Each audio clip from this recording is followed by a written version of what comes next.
नमस्कार दोस्तों। और आकाशवाणी करंट अफेयर्स न्यूज़ में आपका फिर स्वागत है।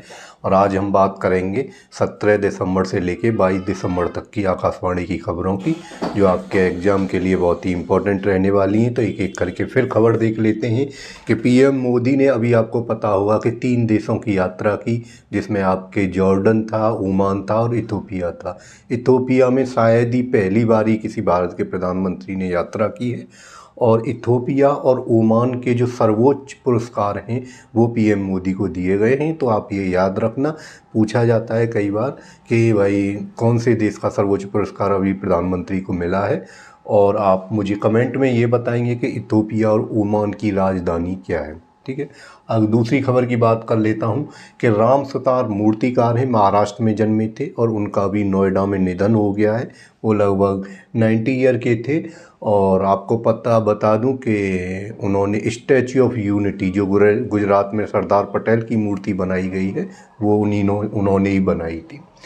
घोस्ट पेयरिंग, अभी जो भारत का सूचना एवं प्रसारण मंत्रालय है उसने एडवाइजरी जारी की थी कि घोस्ट पेयरिंग एक व्हाट्सएप पे क्राइम है। एक लिंक आता है और उस व्हाट्सएप पे उसके थ्रू क्राइम हो रहा है, तो उसको शेयरिंग न दें, अपने सीक्रेट नंबर्स और अपना कोई भी उसे उस पर अपनी पहचान न दें। तो घोस्ट पेयरिंग एक साइबर क्राइम से संबंधित है, आप इसको भी याद रख लेना। कंप्यूटर के लिए आपसे क्वेश्चन पूछे जा सकते हैं। चौथी खबर की बात कर लेता हूं कि विकसित भारत जी राम जी विधेयक पारित किया गया है और उसे राष्ट्रपति की अनुमति भी मिल गई है।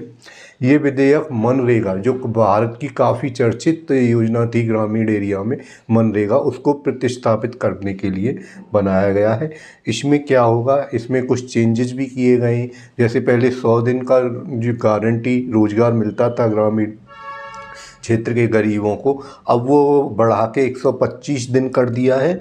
और आपको पता होगा पहले जो नरेगा में जो केंद्र और राज्यों के बीच जो शेयरिंग होती थी वो होती थी 90% और 10%। 10% राज्य देते थे, 90% केंद्र। अब वो कर दिया है 60% केंद्र देगा और 40% राज्य देंगे। और भी उसमें बहुत सारे अमेंडमेंट हुए हैं, जैसे केंद्र सरकार ही निर्धारित करेगी कि काम कब होगा और कितना होगा। तो इस तरह की चीज़ें हैं उसमें। आपको एक बार विधेयक देख लेना। और ये मनरेगा प्रतिस्थापित करता है, ये आपको पता होना चाहिए। पांचवी खबर की बात कर लेता हूँ कि अभी हैदराबाद में लोक सेवा आयोगों की एक मीटिंग हुई, उसकी अध्यक्षता की थी सीपी राधाकृष्णन ने। तो आपको पता होना चाहिए, विशेषकर सिटी तो पता ही होना चाहिए कि किस शहर में अभी लोक सेवा अध्यक्षों की मीटिंग हुई थी, तो वो हैदराबाद में हुई थी। और ये मीटिंग जो है, मैं बता दूं, ये हमेशा सिविल सर्विस की जो सर्विसेज हैं उनमें क्या सुधार होने चाहिए उसके लिए होती रहती है। क्या जो हमारे देश की बदलती हुई परिस्थितियों के अनुसार सिविल सेवकों को हम किस तरह से तैयार करें, उनके अंदर और क्या ऐड ऑन करें, उसके लिए होती रहती हैं। आपकी बात कर लेते हैं छठवीं खबर के लिए। छठवीं खबर, 21 दिसंबर को विश्व ध्यान दिवस मनाया जाता है। ये जो हमारा संयुक्त राष्ट्र संघ है उसने इसे 2023 में घोषित किया गया था 21 दिसंबर को विश्व ध्यान दिवस, भारत की पहल पर। और इसको सभी ने सर्वसम्मति से इस विधेयक को पारित किया था। आप मेरे को ये बताएंगे कि 21 दिसंबर को ही विश्व ध्यान दिवस के लिए क्यों चुना गया, 21 दिसंबर विशेष दिन क्यों है।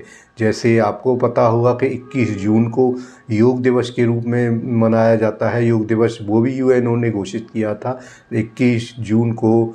जो आपको पता है क्या होता है कि वो पृथ्वी पर सबसे बड़ा दिन होता है 21 जून उत्तरी गोलार्ध में। तो आप इसी तरह से बताएंगे कि 21 दिसंबर को क्यों विश्व ध्यान दिवस के लिए चुना गया है, इस दिन की क्या महत्ता है। बात कर लेते हैं सातवीं खबर की। आपको पता होगा कि राजस्थान में अभी एक आंदोलन सा खड़ा हो गया है। सुप्रीम कोर्ट का एक आदेश आया है कि उसमें कहा गया है कि अरावली की वो पहाड़ियाँ जो 100 मीटर से नीची हैं, 100 मीटर से अधिक ऊंची हैं, उनको छोड़कर 100 मीटर तक की पहाड़ियों में खनन किया जा सकता है, उनको हटाया जा सकता है। तो इसके लिए काफ़ी आंदोलन से हुए हैं अभी। तो उसके लिए सरकार ने एक एडवाइजरी जारी की है और लोगों को क्लैरिफिकेशन किया है कि भाई जो अरावली है उसका 90% क्षेत्र, ये लगभग 3 राज्यों के 39 जिलों में फैली हुई है, आपको पता होना चाहिए। और सरकार ने कहा है कि 90% क्षेत्र अरावली का सुरक्षित है, उससे कोई भी छेड़छाड़ नहीं होगी। और जो सुप्रीम कोर्ट का आदेश है उसको गलत रूप से विश्लेषित किया जा रहा है। दूसरी बात ये है कि उन्होंने बताया है कि जो 100 मीटर की हाइट के जो मामला है उसमें क्या है कि 20 मीटर पहाड़ को ज़मीन के नीचे से नापा जाएगा, कुछ इस तरह से उसकी नाप में लोगों को कन्फ्यूजन हो रहा है। और 22 दिसंबर को आपको पता है 22 दिसंबर को राष्ट्रीय गणित दिवस मनाया जाता है। क्यों मनाया जाता है? रामानुजन जो हमारे थे साउथ के, वो अब विश्व प्रसिद्ध गणितज्ञ थे और उन्हीं के जन्मदिन पर ये मनाया जाता है। ये स्टार्ट कब से हुआ था ये आपको पता होना चाहिए, 2012 से स्टार्ट किया गया था। तो इस तरह से हो गई अब तक की जो आपकी इम्पोर्टेंट खबरें हैं। एक बार आप उनको स्क्रीनशॉट लीजिए, कमेंट कीजिए, लाइक कीजिए। Thank you.